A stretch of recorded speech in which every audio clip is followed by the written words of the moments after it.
of William Shakespeare's The Comedy of Errors.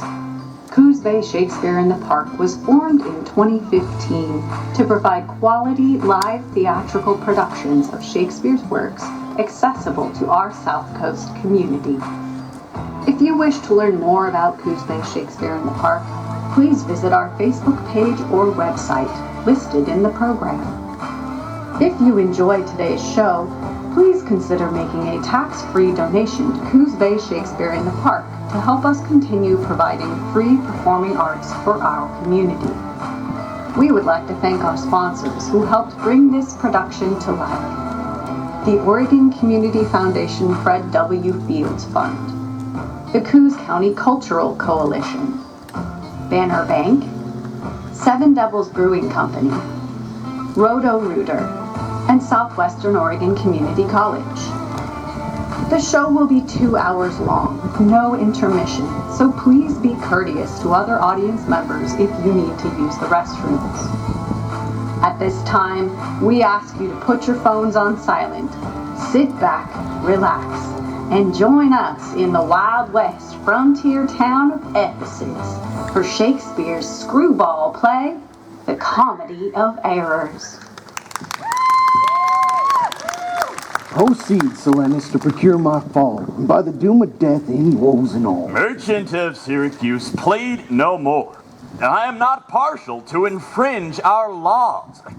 The enmity and discord which of late sprung from the rancorous outrage of your duke to merchants, our well-dealing countrymen who, wanting guilders to redeem their lives, have sealed his rigorous statutes with their bloods, excludes all pity from our threatening looks.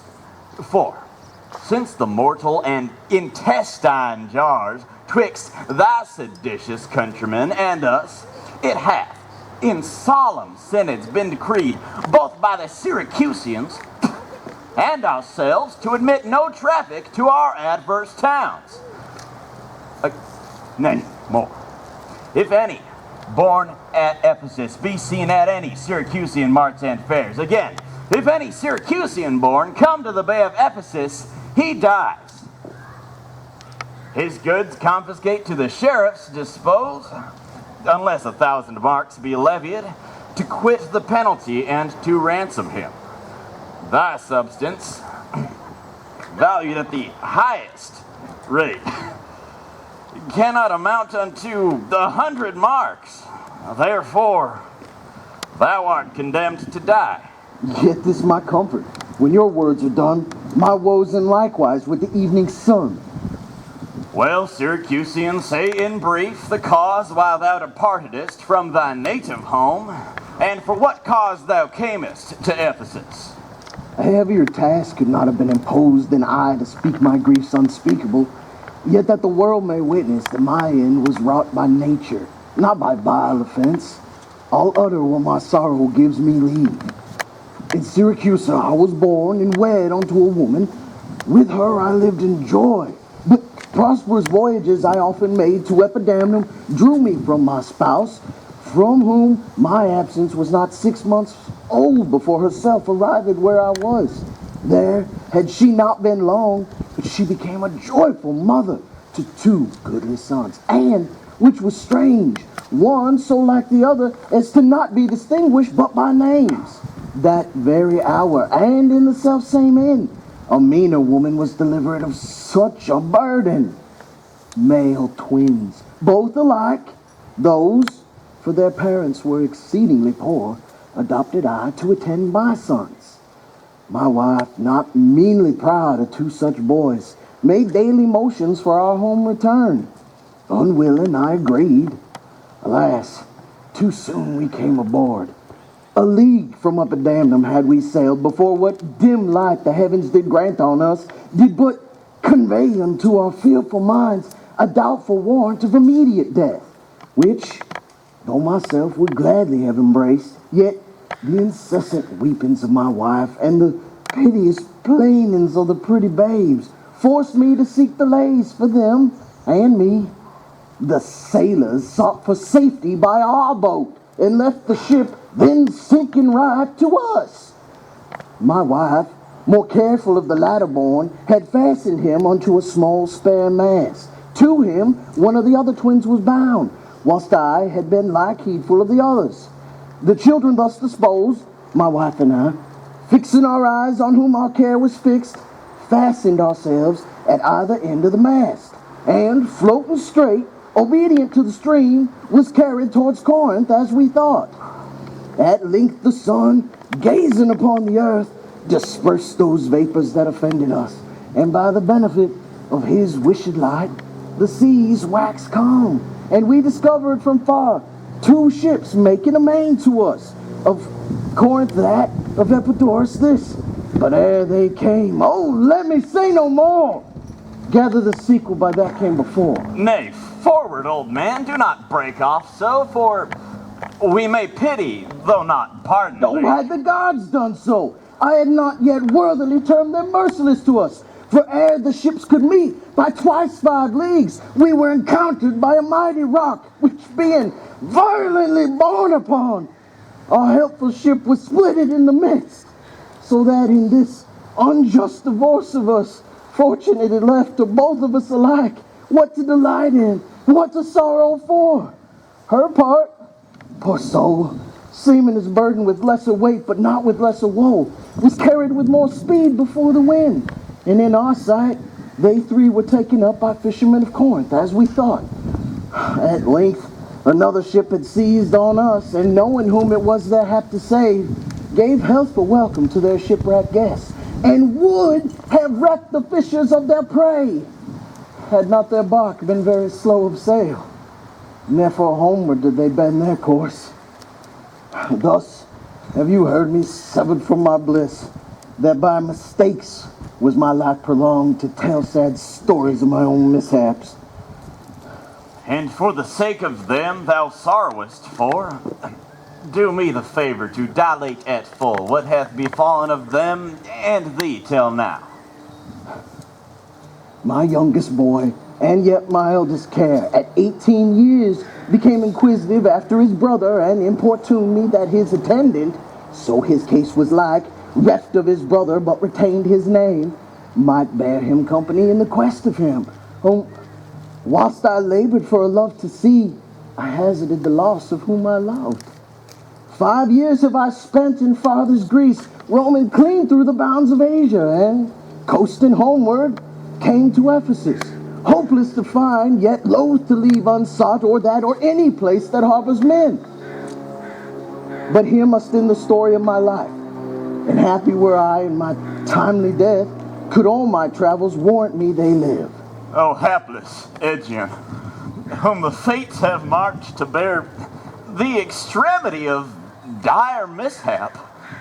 Now, trust me, were it not against our laws, against my badge, my oath, my dignity, which princes, would they, may not disannul, my soul would sue as advocate for thee.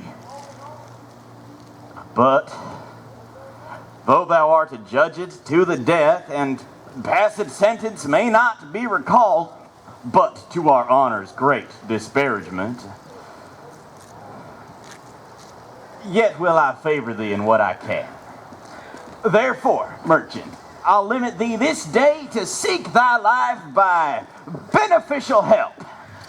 Try all the friends thou hast in Ephesus, beg thou or borrow to make up the sum and live. If no, then thou art doomed to die. Jailer, take him to thy custody. I will, my lord. Hopeless and helpless doth the Aegean wend, but to procrastinate is lifeless end. Therefore give out you of epidamnum, lest that your goods too soon be confiscate. This very day a Syracusan merchant is apprehended for arrival here, and, not being able to buy out his own life, according to the statute of the town, dies ere the weary sun set in the west. There is your money I had to keep. Go, bear it to the Mustang where we host, and stay there, Dromio, till I come to thee. Within this hour it'll be dinner time. Till that, I'll view the manners of the town, peruse the traders, gaze upon the buildings, and then return and sleep within mine inn, for with long travel I am stiff and weary. Get thee away. Many a man would take you at your word, and go indeed. Heaven, so good a mean. Oh, a trusty villain, sir, who, very oft, when I'm dull with care and melancholy, lightens my humor with his merry jests. What? Will you walk with me about the town and go to my inn and dine with me? I'm invited, sir, to certain merchants of whom I hope to make much benefit. I crave your pardon. At 5 o'clock, please you, I'll meet with you on the mart, and afterward consort you till bedtime. My present business calls me from you now. Farewell till then. I will go lose myself and wander up and down to view the city. Sir, I command you to your own content. He that commends me to my own content commends me to the thing I cannot get. I to the world am like a drop of water who in the ocean seeks another drop, who fallen there to find his fellow forth, unseen, inquisitive, confounds himself.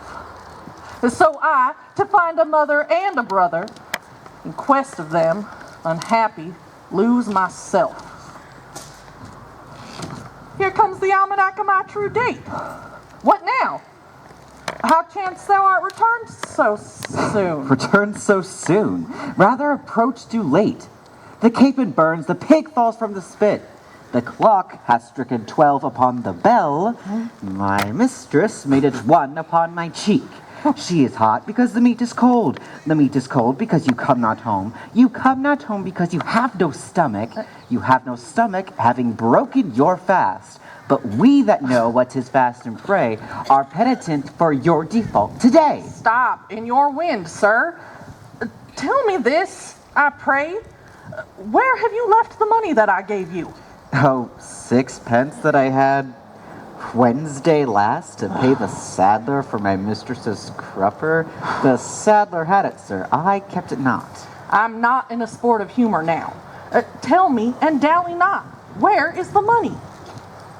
We, being strangers here, how darest thou trust so great a charge from thine own custody? I pray you, sir, just as you sit to dinner, I from my mistress come to you in post, for if I return, I shall be post indeed, for she will scour your fault upon my pate.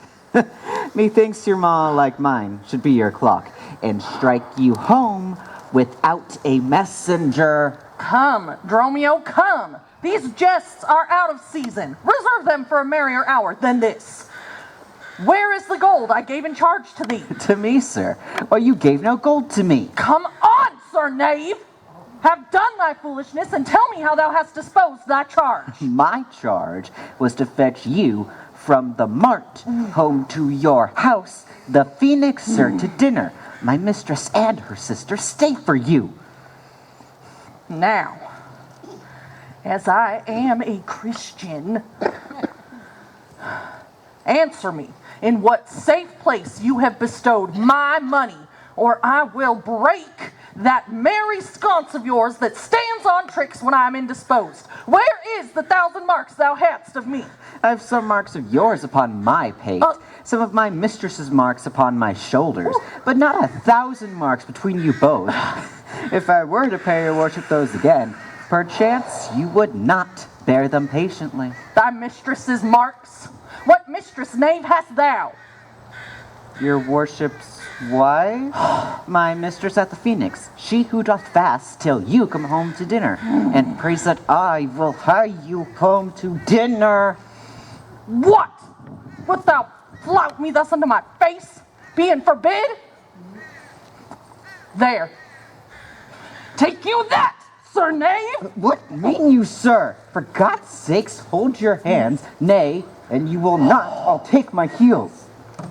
Upon my life, by some device or other, the villain is o'erride all of my money. They say this town is full of cousinage.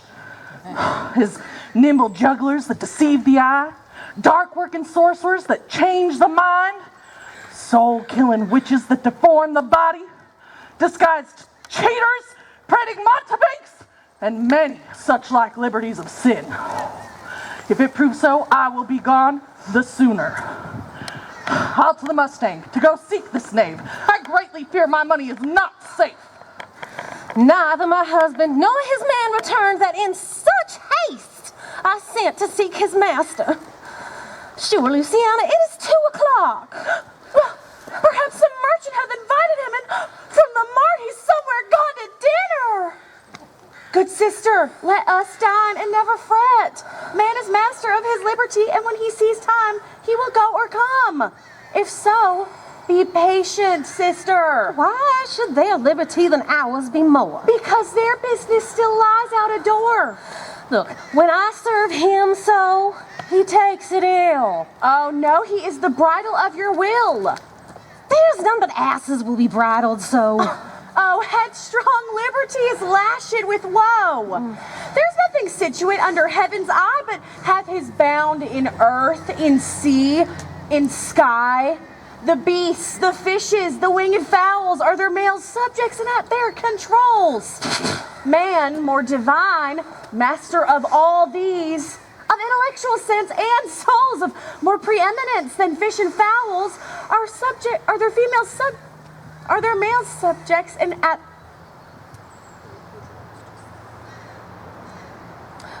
this servitude makes you keep unwed. Not this, but troubles of the marriage bed. But were you wedded, you would bear some sway. Ere I learn love, I would practice to obey. How if your husband start some other way? Till he come home again, I would forbear. Oh, patience unmoved. No marvel, though she pause, they can be meek that have no other cause.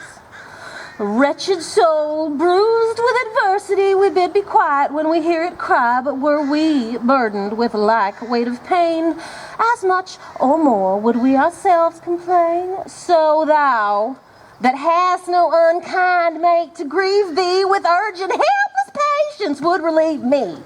Oh, but if thou live to see like right bereft, this full-baked patience in thee would be left. Well, I will marry one day. But to try. Oh, here comes your man. Now is your husband nigh. Say now, is thy tardy master still at hand? Nay, he's at 2 hands with me. That my 2 ears can witness. But didst thou speak with him? Knowest thou his mind? Aye, he told his mind upon mine ear, beshrew his hands, but scarce understand it. Spake he so doubtfully thou couldst not feel his meaning? Nay, he struck so plainly I could too well feel his blows, and withal so doubtfully I could scarce understand them. But say, prithee, is he coming home? Seems he hath great care to please his wife. Why, mistress, sure my master is horn mad. Horn mad, thou villain! I mean not cuckold mad, but sure, he is stark mad. When I desired him to come home to dinner, he asked me for 1,000 marks in gold. "'Tis dinner time," quoth I. "My gold," quoth he. "Your meat doth burn," quoth I. "My gold," quoth he. "Will you come?" quoth I. "My gold," quoth he. "Where's the 1,000 marks I gave thee, villain?" "The pig," quoth I, "is burned." "My gold," quoth he. "My mistress," quoth I. "Hang on thy mistress, I know not thy mistress, out on thy mistress." Quoth who? Quoth my master. "I know," quoth he, "no house, no wife, no mistress. So that my errands due unto my tongue, I thank him. I bear home upon my shoulders, for, in conclusion, he did beat me there."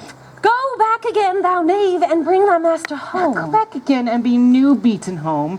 For God's sake, send some other messenger. Back, knave, or I shall break thy pate across. Aye, and he will bless that cross with another beating. Between you I shall have a holy head. Hence, prating peasant, fetch thy master home. Am I so round with you as you with me, that like a football you do spurn me thus?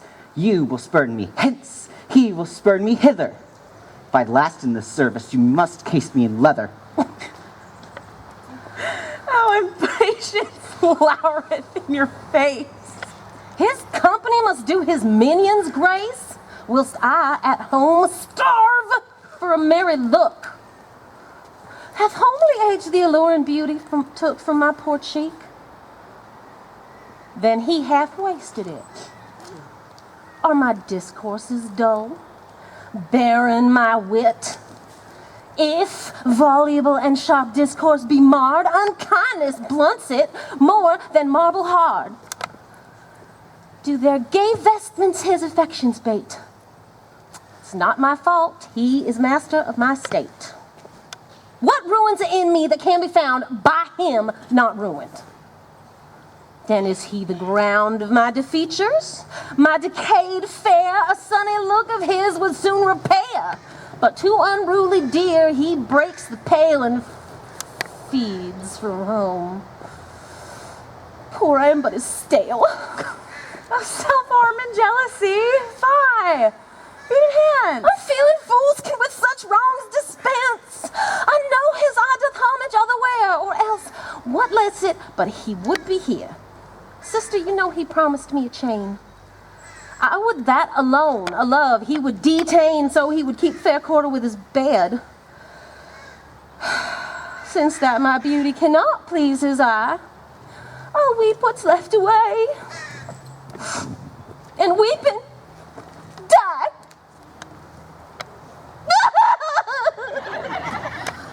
Oh, how many fond fools serve mad jealousy.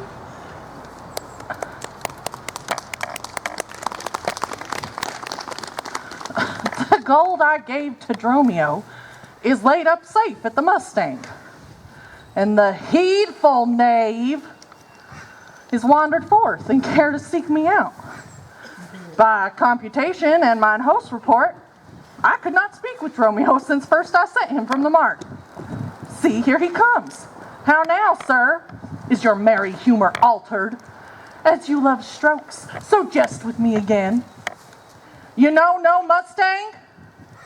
You received no gold? Your mistress sent to have me home to dinner? My house was at the Phoenix. Wast thou mad that so madly thou didst answer me? What answer, sir? When spake I such a word? Even now! Even here! Not half an hour since. I did not see you since you sent me hence. Home to the Mustang with the gold you gave me. Thou didst deny the gold's receipt and told me of a mistress and a dinner for which I hope thou feltest I was displeased. I am glad to see you in this merry vein. What means this jest? I pray you, sir, tell me. Yea! Wilt thou jeer and flout me in the teeth? Thinkest thou I jest? Hold. Take you that! And that! Hold, sir! For God's sake! Now your jest is earnest! Upon what bargain do you give it me? Because that I familiarly sometimes do chat with you and use you for my fool, your sauciness will make a common of my love and jest upon my serious hours. When the sun shines, let foolish gnats make sport, but creep in crannies when he hides in his beams. If you will jest with me, know my aspect and fashion your demeanor to my looks, or I will beat this method in your sconce. Sconce, call you it? So you would leave battering? I had rather have it a head. You use these blows long. I must get a sconce for my head and ensconce it too, else I shall seek my wits in my shoulders. But I pray you, sir, why am I beaten? Dost thou not know? Nothing, sir, that I am beaten. Shall I tell you why? Aye, sir, and wherefore? For they say every why hath a wherefore. Why first? For then wherefore? For urging it to me the second time. Was there ever any man thus so beaten out of season, when in the why and the wherefore is neither rhyme nor reason? Well, sir, I thank you. Thank me, sir, for what? For this something you gave me for nothing. I'll make you amends to give you nothing for something.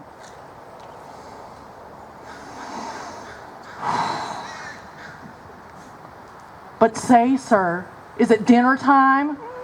No, I think the meat wants that I have. In good time, sir. What's that? Basting.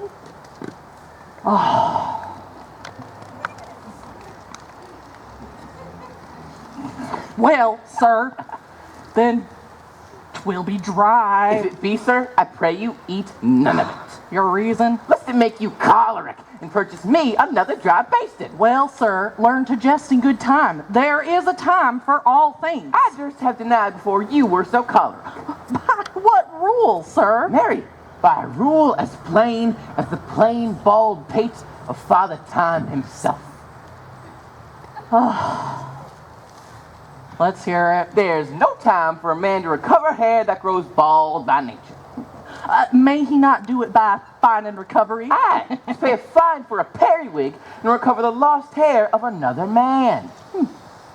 Why is time such a miser of hair, being as it is, so plentiful in excrement? Because it's a blessing he bestows on beasts.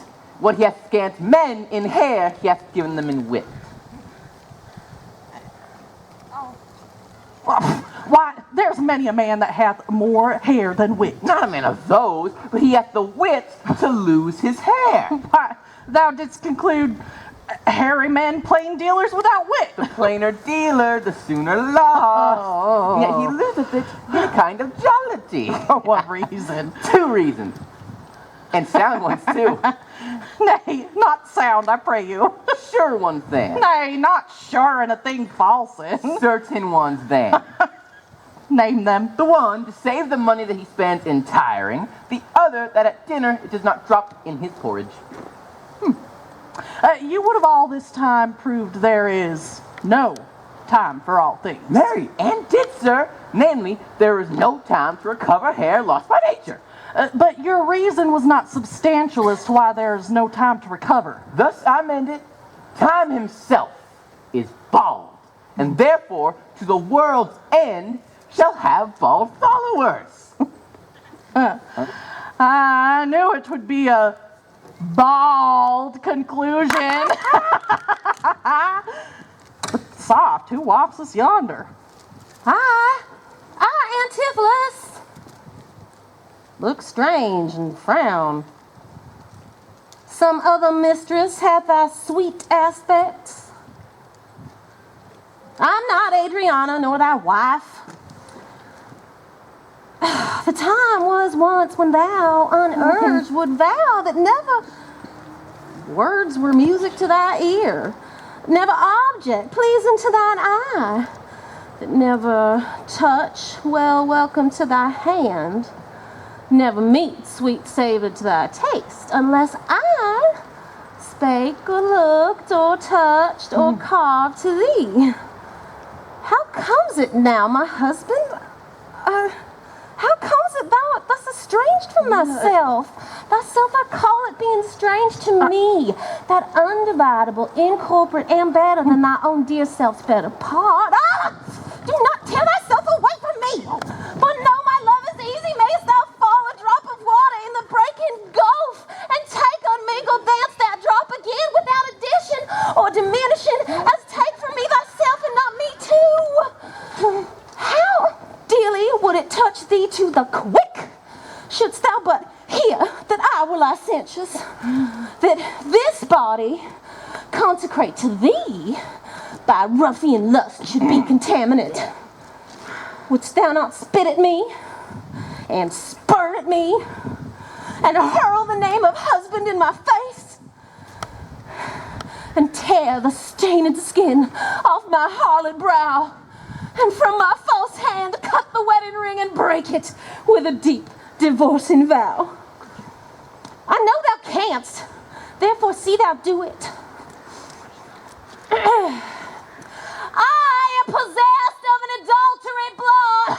My blood is mingled with the crime of lust. For if we two be one and thou play false, I do digest the poison of thy flesh, being strumpeted by thy contagion. Therefore keep thou fair league and truce with thy true bed, eyelid de-stained, thou undishonored. Plead you to me, fair dame.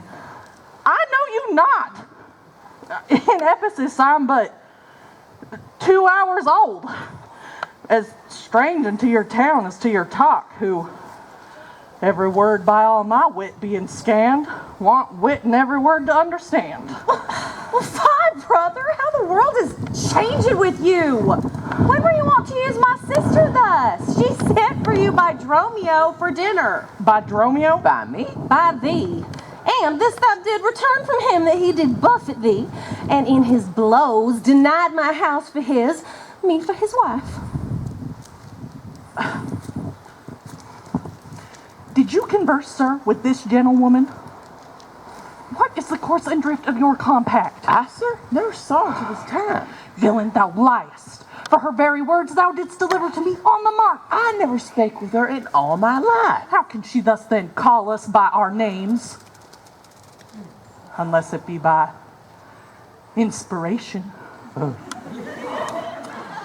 How ill agrees it with your gravity to scheme so grossly with your servant man, abetting him to thwart me in my mood? If it be my wrong, you are for me exempt. But wrong, not that wrong, with more contempt. Come, I will fasten on this sleeve of thine. Thou art an elm, my husband, I a vine, whose weakness married to thy stronger state makes me with thy strength to communicate. If aught possess thee from me, it is dross, usurping ivy, briar, and idle moss. Who, all for want of pruning with intrusion, infect thy sap and live in thy confusion. To me she speaks. She moves me for her theme. What, was I married to her in my dream? Or sleep I now and think I hear all this?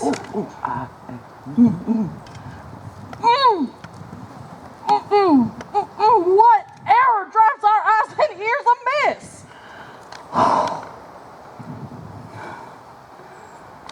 Until I know this sure uncertainty, I'll entertain the offered fallacy. Dromio, go bid the servants spread for dinner. Wolf for my beast! I crossed me for a sinner! This is a fairyland! So spot of spice! We talk with goblins, owls, and sprites! If we obey them not, this will ensue. They'll suck our breath of pitches black and blue. Why pratest thou to thyself and answer not? Dromio, thou snail, thou slug, thou sot. I am transformed, sir, am I not? I think thou art in mind, and so am I. Hey, both in my mind and in my shape. Thou hast thine own form. No, I'm an ape. If thou art changed to aught, 'tis to an ass. 'Tis true, she rides me and I long for grass. 'Tis so, I am an ass, else it can never be that I should know her as well as she knows me. Come, no longer will I put the finger to the eye and weep, play the fool while man and master laugh my woes to scorn. Come, sir, to dinner. Dromio, keep the gate. Husband, I'll dine above with you today and shrive you of 1,000 idle pranks. Sirrah, if any should ask after thy master, say he dines forth and let no creature enter. Come, sister. Dromio, play the porter well. Am I on earth? In heaven? Or in hell? Sleeping or waking? Mad or well advised? Known unto these, and to myself disguised. I'll say as they say, And per server so. And at the midst of all adventures, go. Sir, shall I porter at the gate? And let no one enter lest I break your pate. Come, Antipholus, we dined too late.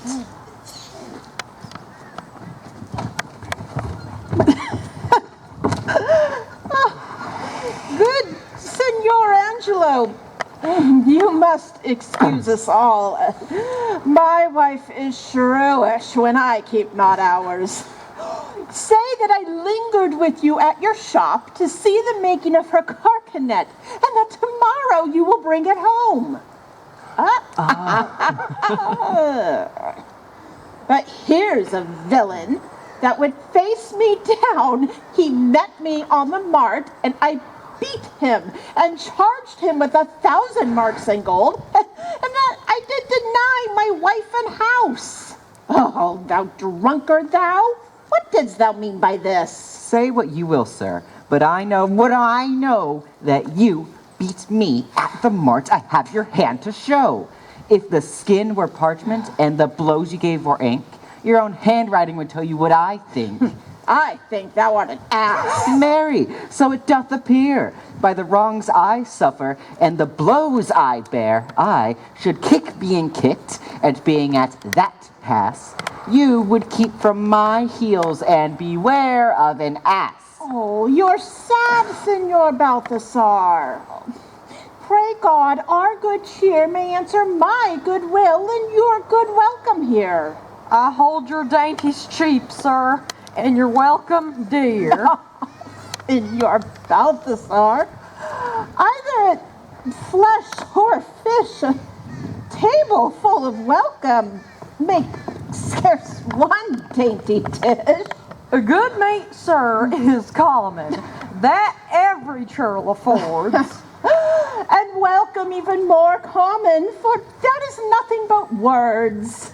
Small cheer and great welcome makes a merry feast. To a miserly host and more sparing guest.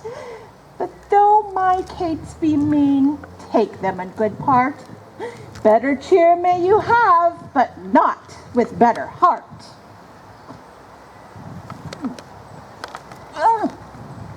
But soft, my door is locked.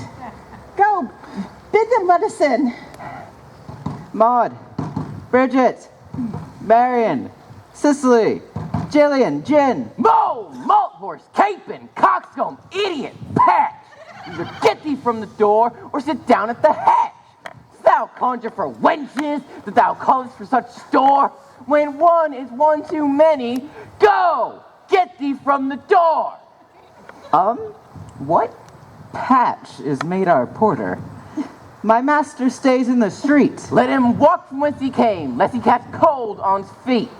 Who talks within there? Oh, open the door. Right, sir. I'll tell you when, and you tell me wherefore. Wherefore? For my dinner. I have not dined today. Nor today here you must not.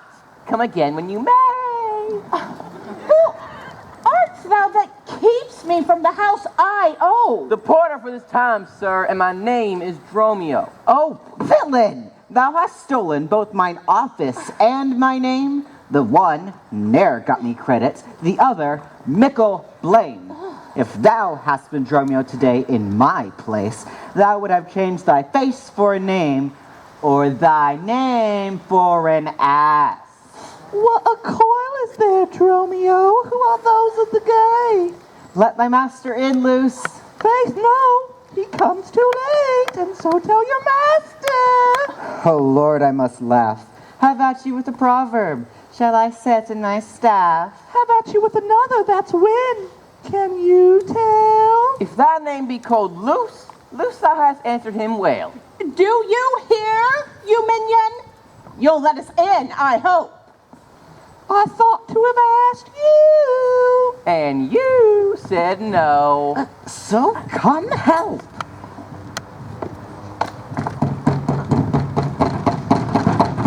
Well struck. There was blow for blow. Oh, thou baggage! Let me in! Can you tell for whose sake? Master, knock the door hard. Let him knock till it aches. Oh, you'll cry for this minion if I break the door down. What needs all that? And a pair of stocks in the town? Who is at the door that makes all this noise? By my troth, your town is troubled with unruly boys. Is that you, Wise? Oh, you might have come before. Your wife, Sir Knave, go. Get you from the door.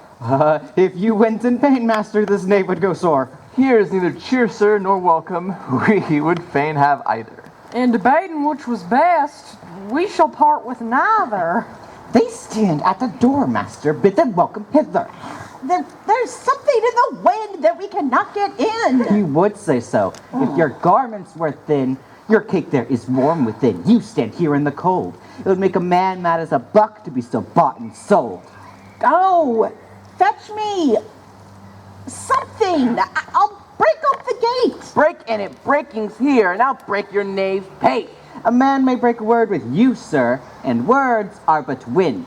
I, and break it in your face, so he break it not behind. It seems thou wantest breaking out upon thee, hind. Here's too much out upon thee. I pray thee, let me in. Aye, when fowls have no feather and fish have no fin. Well, I'll break down the door. Go, borrow me a crow. A crow without a feather.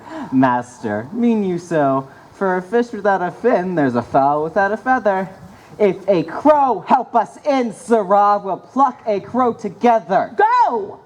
Get thee gone. Go, borrow me an iron crow. Have patience, sir. Oh, let it not be so. Herein you war against your reputation and draw within the compass of suspect the unviolated honor of your wife. Once this, your long experience of her wisdom, her sober virtue, years, and modesty plead on her part some cause to you unknown. And doubt not, sir, but she will well excuse why at this time the doors are shut against you. Be ruled by me. Depart in patience and let us to the Tiger all to dinner. And by evening come yourself alone to know the reason of this strange restraint. If by strong hand you offer to break in now in the stirring passage of the day, a vulgar comment will be made of it, and that supposed by the common route against your yet ungalled estimation may with foul intrusion enter in and dwell upon your grave when you are dead, for slander lives upon succession, forever housed where it gets possession. You have prevailed. I will depart in quiet, and in despite of mirth, mean to be merry. I know a wench of excellent discourse, pretty and witty, wild and yet too gentle. There will be to dinner. This woman that I mean, my wife, I protest without desert, hath often upbraided me withal. To her will we dine. Go get you home and fetch the chain. By this I know 'tis made. Bring it, I pray you, to the porcupine, for there is the house. This chain will I bestow, be it for nothing, but despite my wife, upon mine hostess there. Good sir, make haste. Since mine own doors refuse to entertain me, I'll knock elsewhere to see if they'll disdain me. I'll meet you at that place some hour hence. Do so. This jest shall cost me some expense. And may it be that you have quite forgot a husband's office? Shall Antipholus, even in the spring of love, thy love springs rot? Shall love in building grow so ruinous? If you did wed my sister for her wealth, then for her wealth's sake, use her with more kindness. Or if you like elsewhere, do it by stealth. Muffle your false love with some show of blindness. Let not my sister read it in your eye. Be not thy tongue thy own shame's orator. Look sweet, speak fair, become disloyalty. Apparel thus like virtue's harbinger. Bear a fair presence though your heart be tainted, and teach sin the carriage of a holy saint. Be secret false. What need she be acquainted? 'Tis double wrong to truant in thy bed and let her read in thy looks at board. Shame hath a bastard fame well managed, and ill looks is doubled by an evil word. Alas, poor women, make us but believe, being compact of credit, that you love us. Though others have the arm, show us the sleeve, and we in your motion may turn. Alas, gentle brother, get you in again. Cheer my sister, call her wife. 'Tis holy sport to be a little vain when sweet breath of flattery conquers strife. Sweet mistress, what your name is else I know not, nor by what wonder you do hit a mine. Less in your knowledge and your grace you show not than earth's wonder, more than earth divine. Teach me, dear creature, how to think and speak. Lay open to my earthly gross conceit, smothered in errors, feeble, shallow, weak, the folded meaning of your words' deceit. Against my soul's pure truth, why labor you to make it wander in an unknown field? Are you a god? Would you create me new? Transform me then, and to your power I'll yield.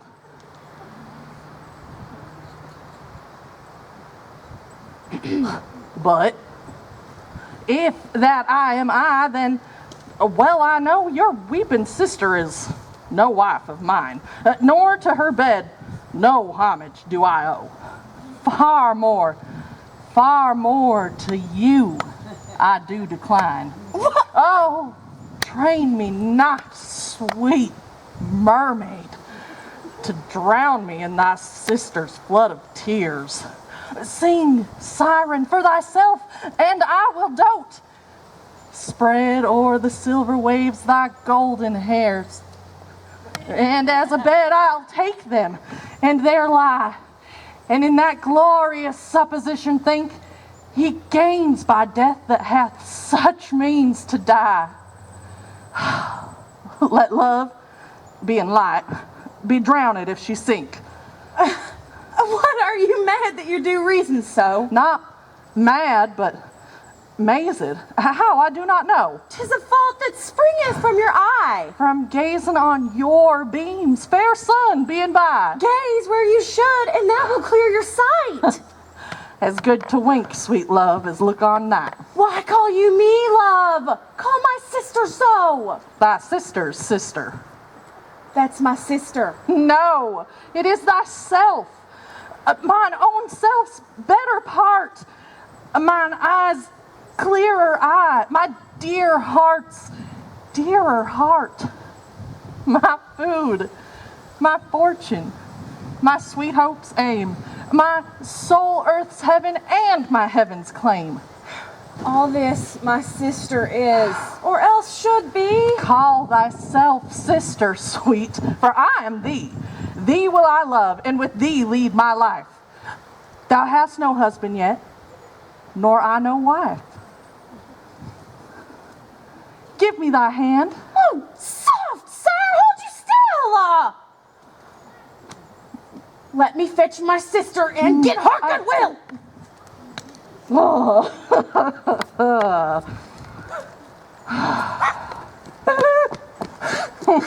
How now, Dromio?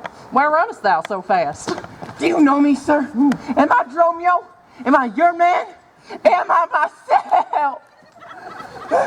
Thou art Dromio. Thou art my man. Thou art thyself. I am an ass. I'm a woman's man, and besides myself. What woman's man? And how besides thyself? Mary, besides myself, I am due to a woman. One that claims me, one that haunts me, one that will have me. What claim lays she to thee? Such a claim as you would lay to your horse, and she would have me as a beast. Not that I, being a beast, she would have me, but that she, being a very beastly creature, lays claim to me. What is she? A very reverence body. Aye, such a one as a man may not speak of without he say, Sir Reverence. I have lean luck in the match, yet she is a wondrous fat marriage. How dost thou mean a fat marriage? Mary, she's a kitchen wench, and all grease, and I know not what used to put her to, but to make a lamp of her and run from her by her own life. I reckon her rags and the tallows in them will burn a Poland winter. If she lives till doomsday, she'll burn a week longer than the whole world. What complexion is she of? Sword like my shoe, but her face nothing so clean kept. For why? She sweats. A man may go over shoes in the grime of it. That's a fault that water will mend. No, sir, 'tis ingrained. Noah's flood cannot do it. What's her name? Nail, sir, but her name in 3/4, that's an ale in 3/4, will not measure her from hip to hip. Then she bears some breadth? No longer from head to foot than from hip to hip. She is spherical, like a globe. I could find out countries in her. In what part of her body stood Ireland? Mary, sir, in her buttocks. I found it out by the bogs. Where? Scotland. Oh, I found it by the bareness, hard in the palm of the hand. Where? England.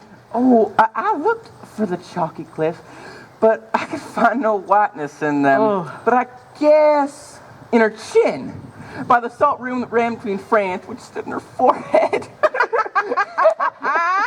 Armed and reverted, making war against her hair.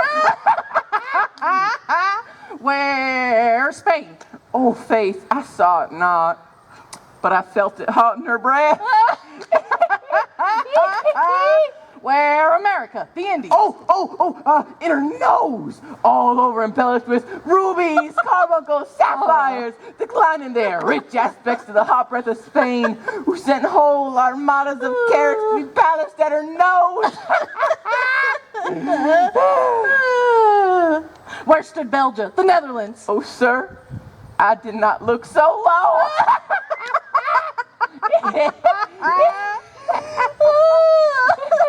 To conclude, this drudge or diviner laid claim to me, called me Dromio, swore I was assured to her, told me what privy marks I had of me, as the mark on my shoulder, the mole on my neck, the great warn on my left arm, that I, amazed, ran from her as a witch. And I think, if my breast had not been made of face, and my heart of steel, she had transformed me into a curdled dog and made me turn into the wheel. Go. Hie thee presently post to the road, and if the wind blow any which way from shore, I will not harbor in this town tonight. If any bark put forth, come to the mart, where I will walk till thou return to me. If everyone knows us, and we know none, 'tis time, I think, to trudge, pack, and be gone. As from a bear a man would run for life, so fly I from she that would be my wife. There's none but witches do inhabit here, and therefore 'tis high time I were hence. She that doth call me husband, my very soul doth for a wife abhor. But her fair sister, possessed with such a gentle, sovereign grace, of such enchanting presence and discourse, hath almost made me a traitor to myself. But, lest myself be guilty to self-wrong, I'll stop mine ear against the siren's song. Master Antipholus. Master Antipholus. Aye, that's my name. I know it well, sir. Lo, here's the chain. I thought to obtain you at the Porcupine. The chain unfinished made me stay thus long. What is your will that I should do with this? What please yourself, sir? I have made it for you. Made it for me, sir. I bespoke it not. Not once, not twice, but 20 times you have. Go home with it and please your wife withal. And soon at supper time I'll visit you and then receive my money for the chain. I pray you, sir, receive your money now, for fear you ne'er see chain nor money more. You are a merry man, sir. Fare you well. What I should think of this, I cannot tell.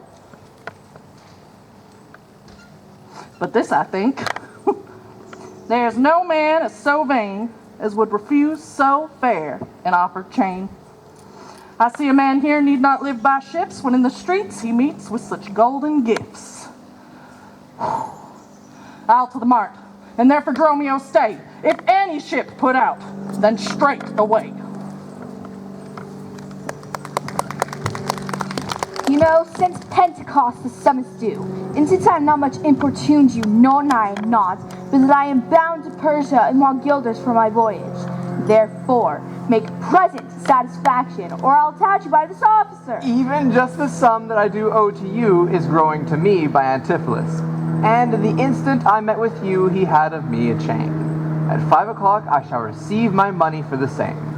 Please, if you walk with me to his house, I will discharge my bond and thank you too. That labor may you save. See where he comes. While I go to the goldsmith's house, go thou and buy me a rope's end. That will I lasso my wife and her confederates with for locking me out of my doors by day. Oh, but soft, I see the goldsmith. Go thou, buy me a rope, and bring it home to me. I buy £1,000 a year, I buy a rope. A man as well hope up that trust to you. I promised it your presence and the chain, but neither chain nor goldsmith came to me. Belike you thought our love would last too long if it were chained together, and therefore came not. Saving your merry humor, sir, here's a note how much your chain weighs to the utmost carat. The finest of the gold in chartful fashion, which doth amount to 3 odd ducats more than I stand indebted to this gentleman. I pray you see him presently discharged, for he is bound to sea and stays but for it. I'm not furnished with the present money. Besides, I have some business in the town. Good sir, take the stranger to my house, and with you take the chain, and bid my wife disperse the sum of the receipt thereof. Perchance I shall be there as soon as you. Then you will bring the chain to her yourself. No, bear it with you, lest I come not time enough. Well, sir, I will. Have you the chain about you? And if I have not, I hope you have, or else you may return without your money. Come, sir, I pray you, give me the chain. Both wind and tide stays to this gentleman, and I, to blame, have held him here too long. Good Lord. You use this dalliance to excuse your breach of promise to the porcupine. Oh, I should have chid you for not bringing it, but like a shrew, you first begin to brawl. The hour steals on. I pray you, sir, dispatch! You hear how he importunes me. The chain. Go to my wife and fetch your money. Come. You know I gave it you even now. Either give me the chain or send me by some token. Oh, fine. Now you run this humor out of breath. Where is the chain? I pray you, let me see it. My business cannot brook this dalliance. Say where, you'll answer me or no. If not, I'll leave it to the officer. I answer you? Why should I answer you? The money that you owe me for the chain. I owe none till I receive the chain. You know I gave it you half an hour since. You gave me none. You wrong me much to say so. You wrong me more, sir, in denying it. Consider how it stands upon my credit. Well, officer, arrest him at my suit. I do, and charge you in the sheriff's name to obey me. This touches me in reputation. Either consent to pay this sum for me, or I attach you by this officer. Consent to pay you for what I never had? Arrest me, foolish fellow, if thou darest. Here is thy fee. Arrest him, officer. I will not spare my brother if he should scorn me so apparently. I do arrest you, sir. You hear the suit. I do obey thee till I pay thee bail. But, sirrah, You shall pay this fort as dear as all the metal in your shop will answer. Sir! Sir, I will have law in Ephesus. To your notorious shame, I doubt it not. Sir, there's a bark of epidamnum that saves but till her owner comes aboard. And then, sir, she bears away. Our fraudage, sir, I have conveyed aboard, and I have bought the oil, the balsamum, and aquavitae. The ship is in her trim, the merry wind blows fair from land, and they stay for naught at all, but for their owner, master, and yourself. How now? Madman! Thou peevish sheep! What ship of epidandum stays for me? A ship you sent me to hire waftage. Thou drunken knave! I sent thee for a rope, and told thee to what purpose and to what end. You sent me for a rope's end as soon. You sent me to the bay, sir, for a bark. I shall debate this matter at more leisure, and teach your ears to list me with more heed. Adriana villain, hie thee straight. Give her this key.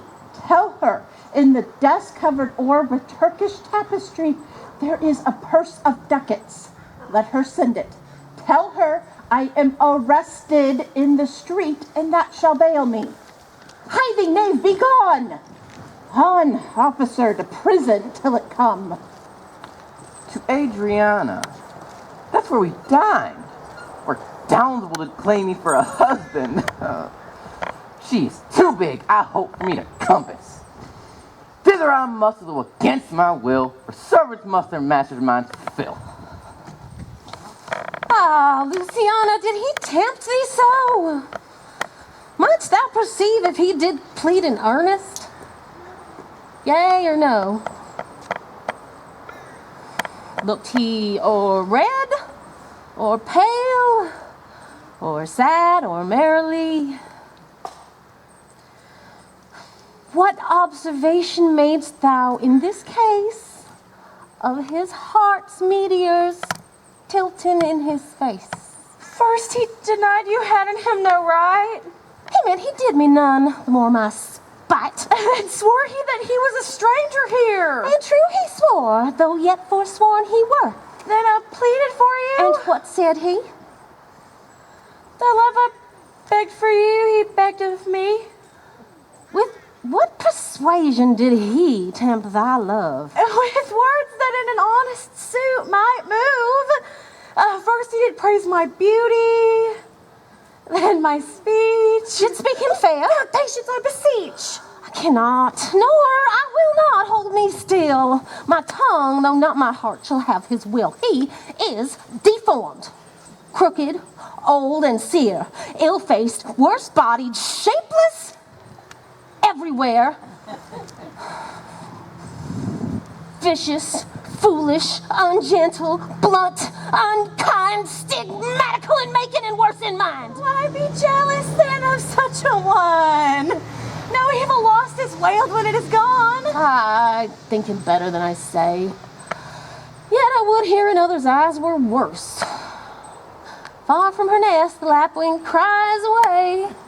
My heart prays for him while my tongue do curse. Here, go. The desk, the purse. Sweet, now make haste. How hast thou lost thy breath? By running fast. Where is thy master, Dromio? Is he well? No, he's in Tartar limbo, worse than hell. A devil in an everlasting garment hath him, one whose hard heart is buttoned up with steel. A fiend, a fury, pitiless and rough. A wolf, nay, worse, a fellow all in buff.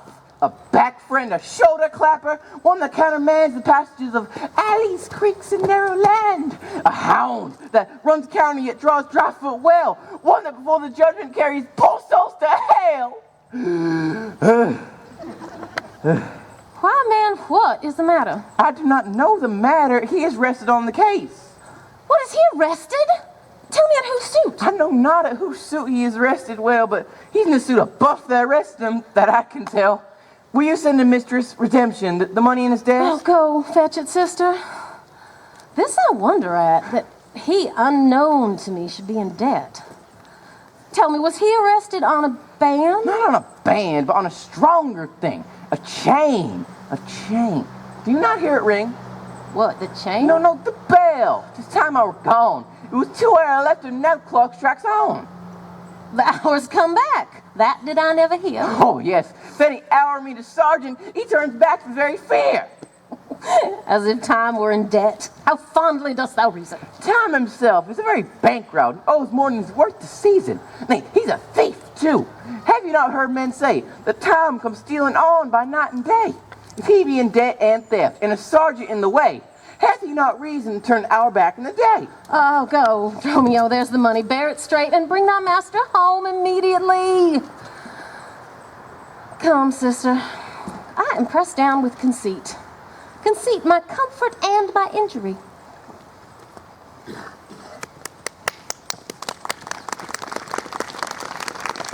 There's not a man I meet but doth salute me as if I were their well-acquainted friend.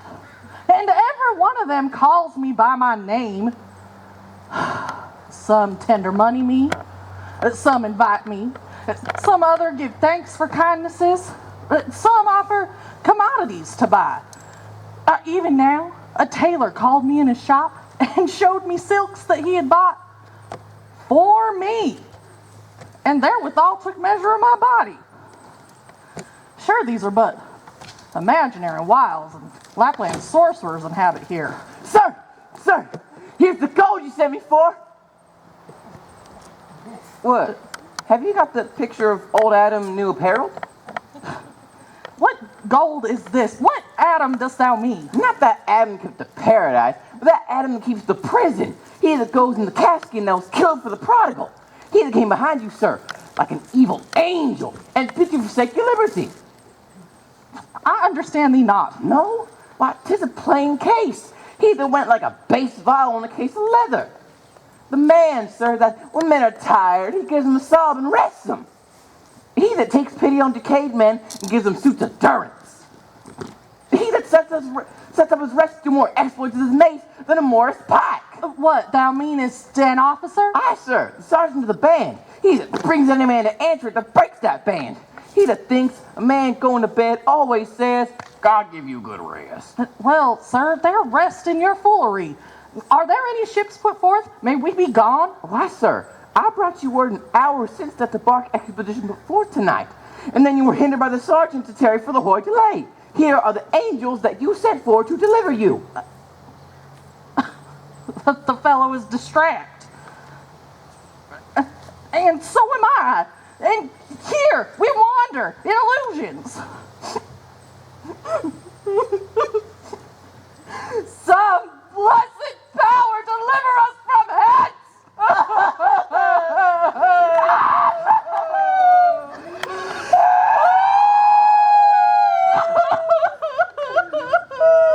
Well met, Master Antipholus. I see, sir, you found the goldsmith now. Is that the chain you promised me today? Satan! Avoid!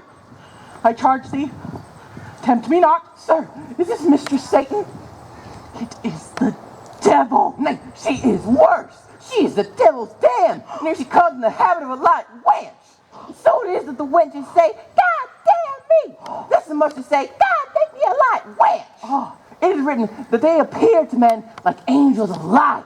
Light is an effect of fire, and fire will burn. Ergo, light wenches will burn. Come not nearer. Your man and your marvelous merry, sir. Will you go with me? We will mend our dinner here. Sir, if you do, expect spoon meat, or we speak a long spoon. Why, Dromio? He must have a long spoon that must eat with the devil. Avoid then, fiend. What tellest thou me of supping? Thou art, as you are all, a sorceress. I conjure thee to leave me and be gone. Give me the ring of mine you had at dinner, or, for my diamond, the chain you promised, and I'll be gone, sir, and not trouble you. Oh, some devils ask for the paring of one's nail. A rush, a hair, a drop of blood, a pin, a nut, a cherry stone. But she, more covetous, would have a chain.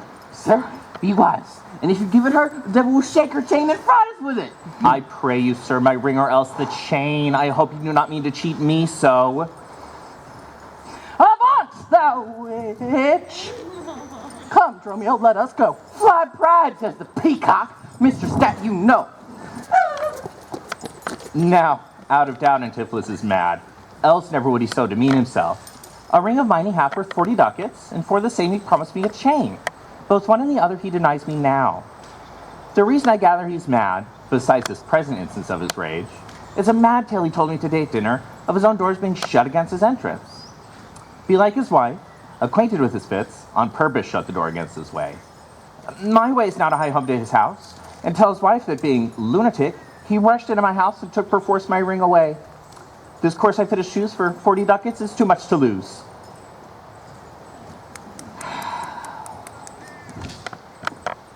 You need not fear me, man. I will not break away. I will give thee, ere I leave thee, so much money as to warrant thee that I am rested for. Oh, my wife is in a wayward mood today, and will not lightly trust the messenger that I should be attached at Ephesus. I tell you, 'twill sound harshly in her ears. Oh, but here comes my man. I think he brings the money. How now, sir, have you that I sent you for? Ah, here's that. I warned you. We'll pay them all. But where's the money? Why, sir, I gave the money for the rope. 500 ducats, villain, for a rope? I'll serve you, sir. 500 at the rate. To what end did I bid thee hie thee home? Oh, to a rope's end, sir. And to that end, I am returned. And to that end, sir, I welcome you. Sir, be patient. Nay, 'tis for me to be patient. I am in adversity. Now hold that tongue. Nay, rather persuade him to hold thy hand. Thou whoreson, senseless villain! I would I were senseless, sir. I might not feel your blows. Oh, thou art sensible in nothing but blows, and so is an ass. I am an ass indeed. You may tell by my long ears.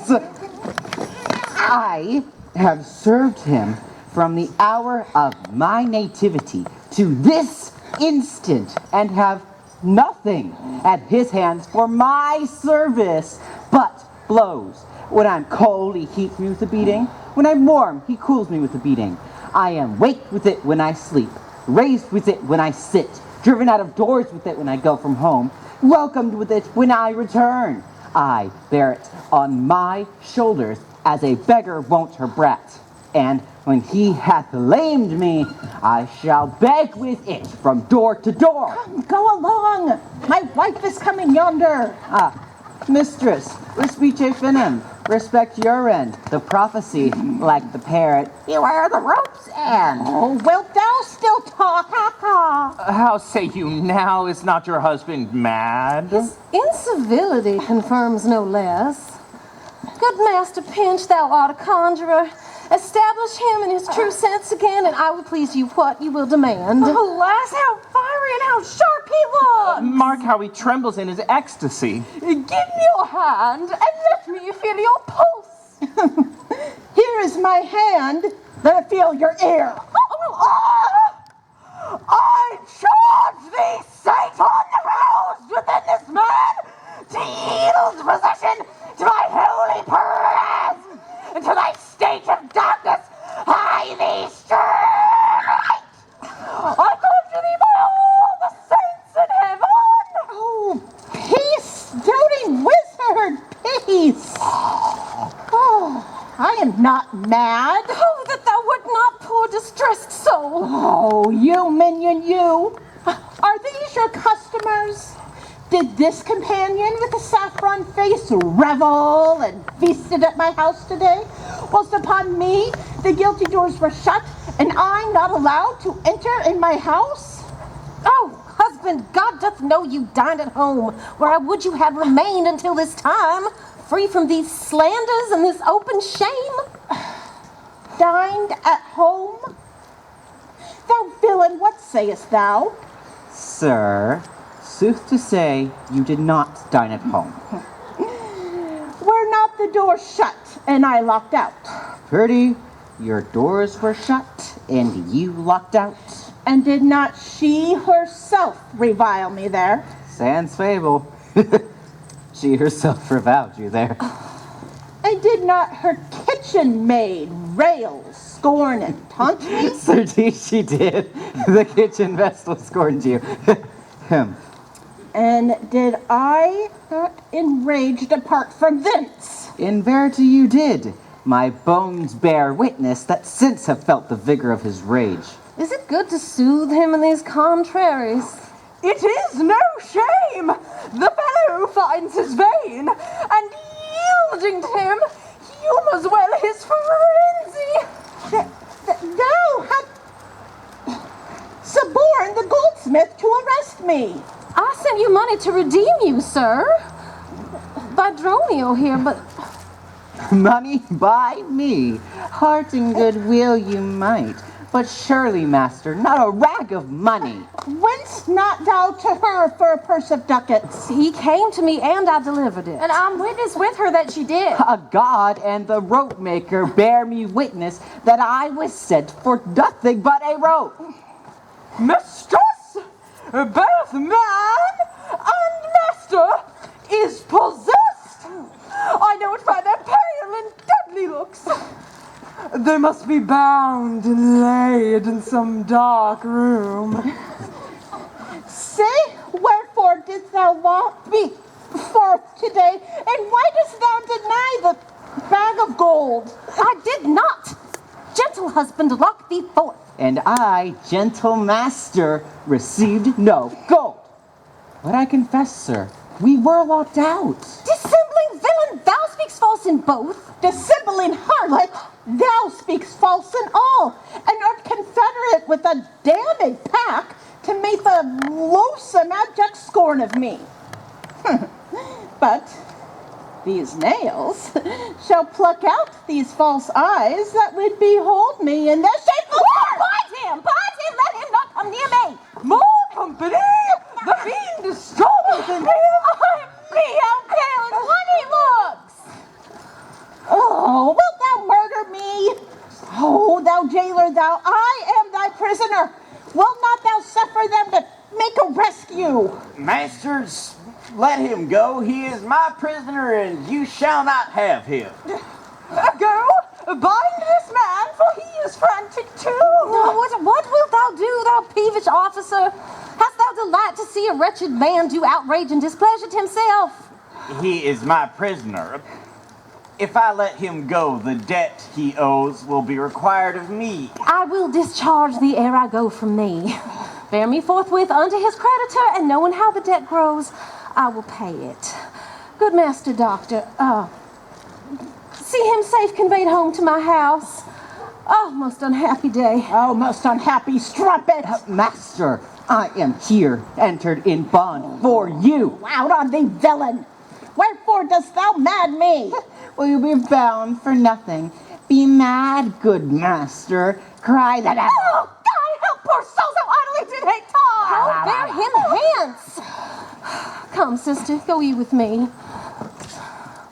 Say now, at whose suit is he arrested? One Angelo, a goldsmith. Do you know him? I know the man. What is the sum he owes? 200 ducats. Say how grows it due? Due for a chain your husband had of him. He did bespeak a chain for me, but I had it not. When has your husband, all enraged today, rushed into my house and took away my ring, the ring I saw upon his finger just now, straight after I did meet him with a chain? It may be so, but I did never see it. Come, jailer, bring me for where the goldsmith is. I long to know the truth here at large.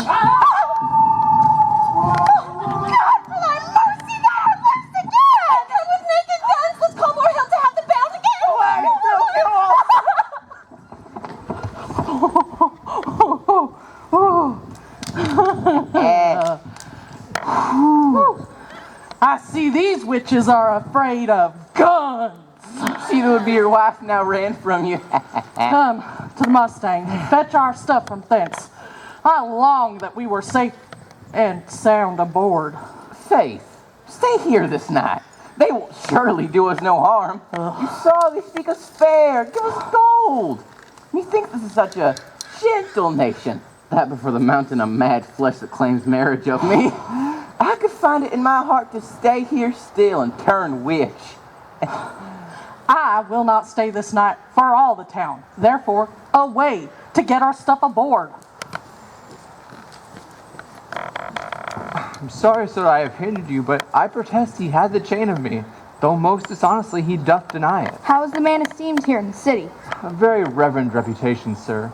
Of credit infinite, highly beloved, second to none that live here in the city. His word might bear my wealth at any time. Speak softly, yonder, as I think he walks. 'Tis so. And that silk chain about his neck, which he forswore most monstrously to have.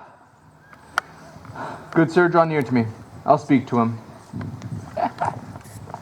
Senor Antipholus, I wonder much that you would put me to this shame and trouble, and now without some scandal to yourself, with circumstance and oath, so to deny this chain which you now wear so openly. Beside the shame, the charge, imprisonment, you have done wrong to this, my honest friend, who, but staying for our controversy, had hoisted sail and put to sea today. This chain you had of me, can you deny it? I think I had. I never did deny it. Yes, that you did, sir, and forswore it, too. Who heard me to deny it or to forswear it? These ears of mine, thou knowest it hears thee. Fie on thee, wretch. 'Tis pity that thou livest to walk where any honest man resorts. Thou art a villain to impeach me thus. I'll prove mine honor and mine honesty against thee presently, if thou dare stand. I dare, and do defy thee for a villain. Hold! Hurt him not! For God's sake, he's mad! Some get within him, take his gun away. Find Romeo too and bear them to my house! Run, sir, run! For God's sake, think of a house! Enter the priory! In, or we are spoiled! Oh, be quiet, people! Wherefore throng you hither? To fetch my poor distracted husband hence. Let us come in that we may bind him fast and bear him home for his recovery. I knew he was not in his perfect wit. I am sorry now that I did draw on him. How long hath this possession held the man? This week he hath been heavy, sour, sad, much different from the man he was, but till this afternoon his passion ne'er brake into extremity of rage. Hath he not lost much wealth by rack of sea? Buried some dear friend? Hath not else his eye strayed his affection in unlawful love? A sin prevailing much in youthful men who give their eyes the liberty of gazing. Which of these sorrows is he subject to? To none of these. Unless it be the last, namely some love that drew him oft from home. You should for that have reprehended him. Why, so I did. Aye, but not rough enough. As roughly as my modesty would let me. Haply in private. And in assemblies, too. Aye, but not enough. It was the copy of our conference. In bed he slept not for my urging it. At board he fed not for my urging it. Alone it was the subject of my theme. In company I often glanced at it, and still did I tell him it was vile and bad.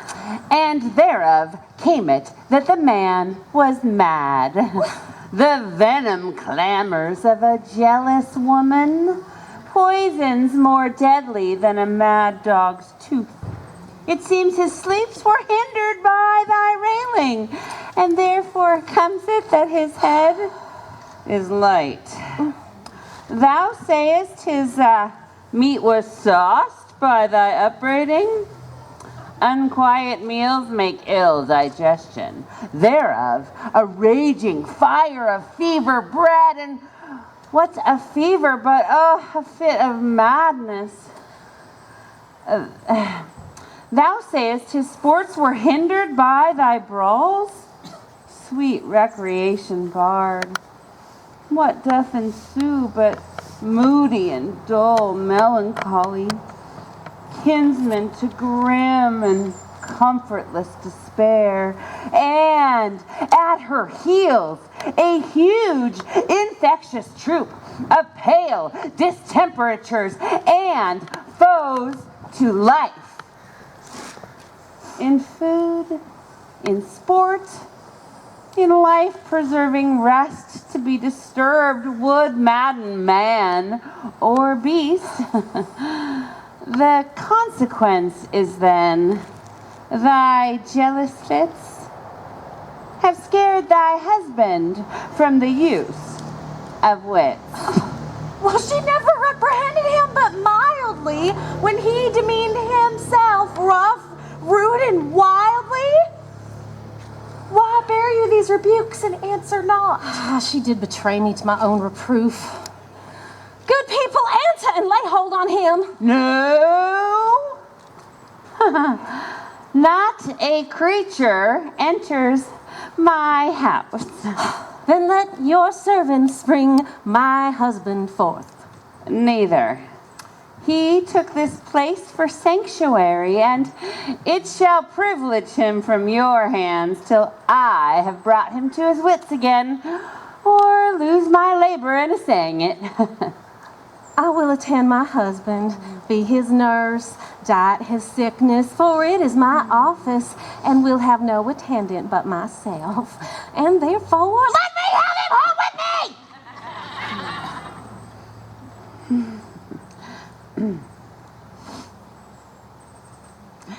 Be patient, for I will not let him stir till I have used the approved means I have, with wholesome syrups, drugs, and holy prayers, to make of him a formal man again. It is a branch and parcel of mine oath, a charitable duty of my order. Therefore, depart and leave him here with me. I will not leave my husband here, and ill it beseems your holiness to separate the husband and the wife.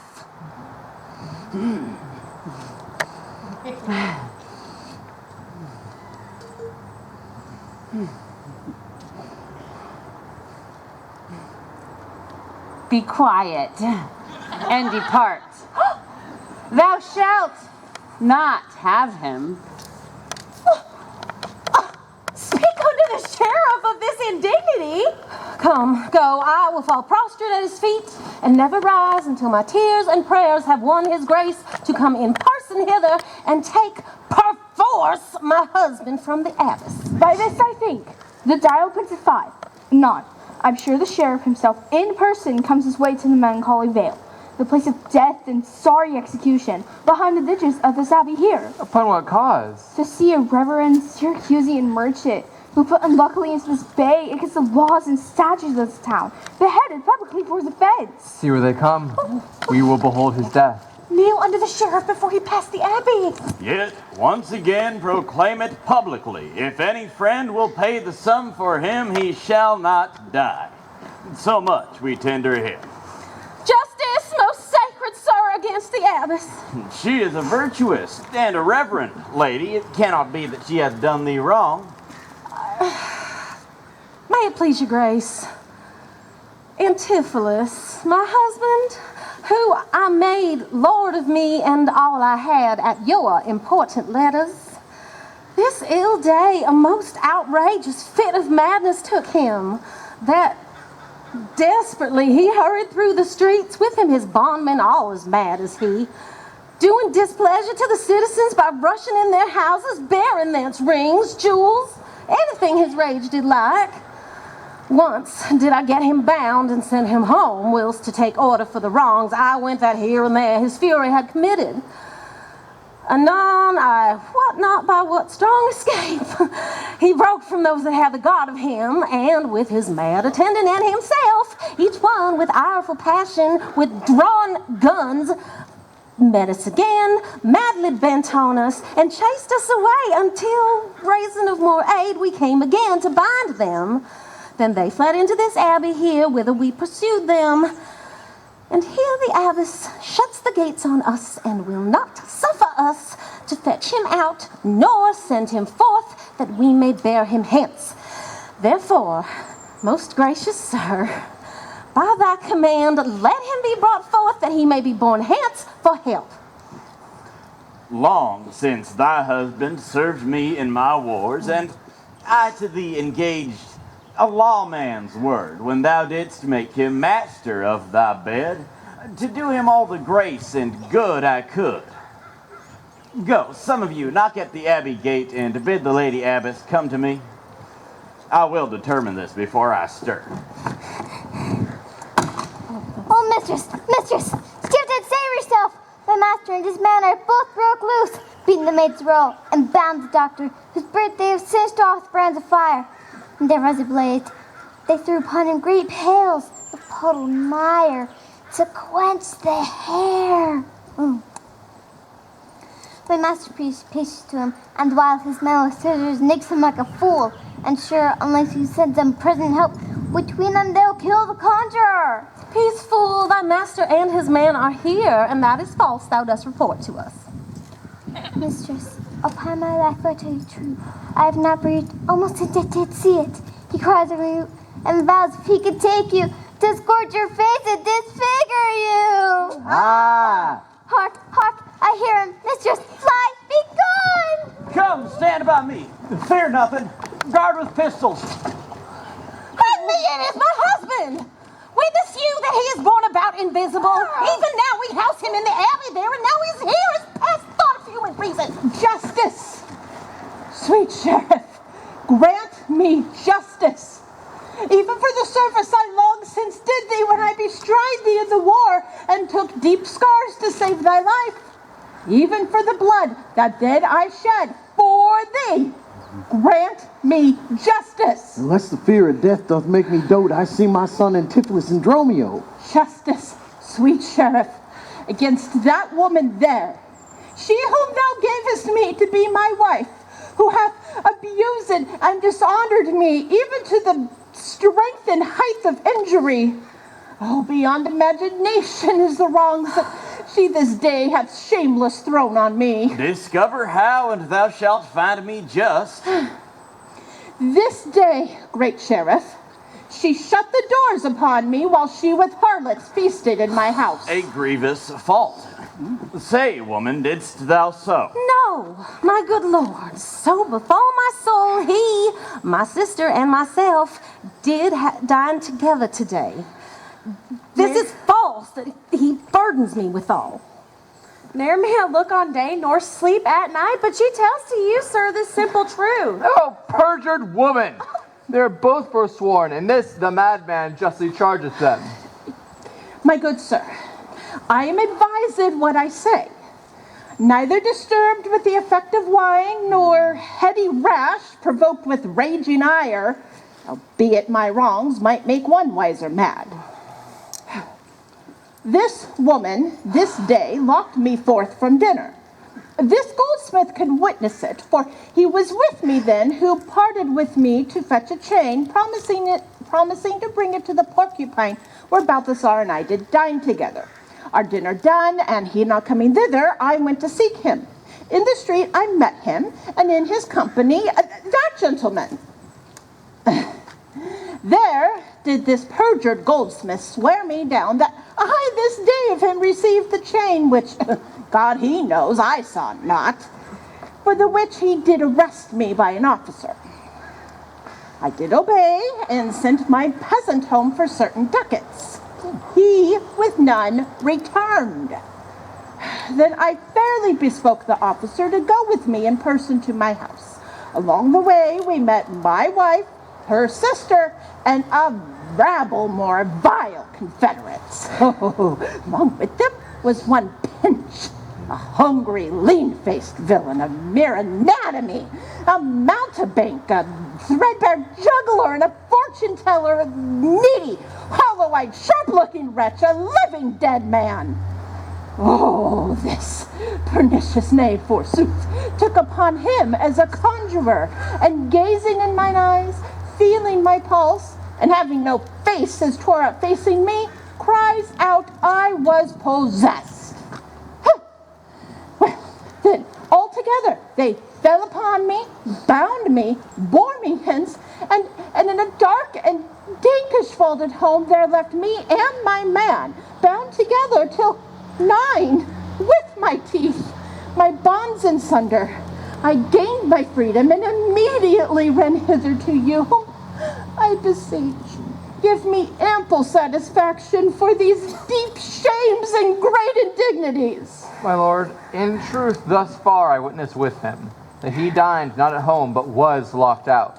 But had he such a chain of thee, or no? He had, my lord, and when he ran in, these people saw the chain about his neck. Besides, I will be sworn these ears of mine heard you confess you had the chain of him, after you first were sworn on the mart. And thereupon I drew my gun on you, and then you fled into this abbey here, from whence I think you were come by miracle. I never came within these abbey walls, nor ever didst thou draw thy gun on me. I never saw the chain, so help me heaven, and this is false you burden me withal. Why, what an intricate impeach is this? I think you have all drunk of Circe's cup. If he were mad, he would not plead so coldly. If here you housed him, here he would have been. You say he dined at home. The goldsmith here denies that saying. Cyril, what say you? Sir, he dined with her there at the Porcupine. He did, and from my finger snatched that ring. 'Tis true, good sir, this ring I had of her. Saw'st thou him enter at the abbey here? As sure, my liege, as I do see your grace. Why, this is strange. Go, call the abbess hither.